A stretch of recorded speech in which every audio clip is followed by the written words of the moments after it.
যে মাটি ইরানের সাথে বিশ্বাসঘাতকতা করেছে সেই মাটিকে লক্ষ্যবস্তু করে এবার পাল্টা আঘাতের ঝড় তুলেছে ইসলামী বিপ্লবের দেশ ইরান।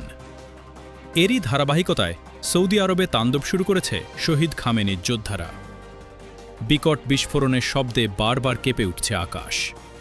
রাতের অন্ধকার চিরে জ্বলন্ত আগুনের রেখা টেনে একের পর এক ছুটে আসছে ড্রোন আর ক্ষেপণাস্ত্র।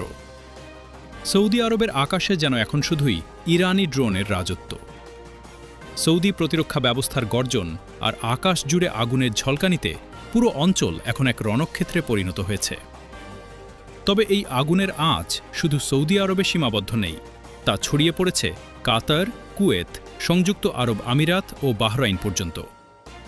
তেহরানের বার্তা এখন স্পষ্ট, বিশ্বাসঘাতকতার শাস্তি হবেই। তথাকথিত মুসলিম নামধারী মির্জাফরদের জবাব দিতেই এই কঠোর অবস্থান নিয়েছে ইরান।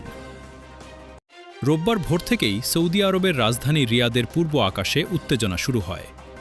মুহুর্মুহু ড্রোন আছড়ে পড়ার খবর পাওয়া গেছে। যদিও সৌদি প্রতিরক্ষা মন্ত্রণালয় দাবি করেছে তারা বেশ কিছু ড্রোন ভূপাতিত করতে সক্ষম হয়েছে এবং আকাশ প্রতিরক্ষা ব্যবস্থা সক্রিয় থাকায় বড় ধরনের ক্ষয়ক্ষতি এড়ানো গেছে। তবে পরিস্থিতি এখনও থমথমে। এদিকে কাতারও রেহাই পায়নি। দেশটির প্রতিরক্ষা মন্ত্রণালয় জানিয়েছে ইরান থেকে মোট 12টি ক্ষেপণাস্ত্র নিক্ষেপ করা হয়েছে, যার মধ্যে 10টি ব্যালিস্টিক এবং 2টি ক্রুজ ক্ষেপণাস্ত্র। অধিকাংশ প্রতিহত করা হলেও রাজধানী দোহা ও এর আশপাশে ব্যাপক আতঙ্ক ছড়িয়ে পড়ে। হামলার শিকার হয়েছে কুয়েতও। একটি ড্রোন সরাসরি আঘাত হেনেছে দেশটির পাবলিক ইনস্টিটিউশন ভবনে। একই সময় কুয়েত আন্তর্জাতিক বিমানবন্দরের জ্বালানি ট্যাঙ্কেও ড্রোন আঘাত হানলে সেখানে ভয়াবহ আগুন ধরে যায়। এছাড়া আরব আমিরাত ও বাহরাইনের মানামাতেও ড্রোন ও মিসাইল হামলার সতর্কতা জারি করা হয়েছে। বেশ কিছু জায়গায় অবকাঠামোগত ক্ষয়ক্ষতির খবর পাওয়া গেছে।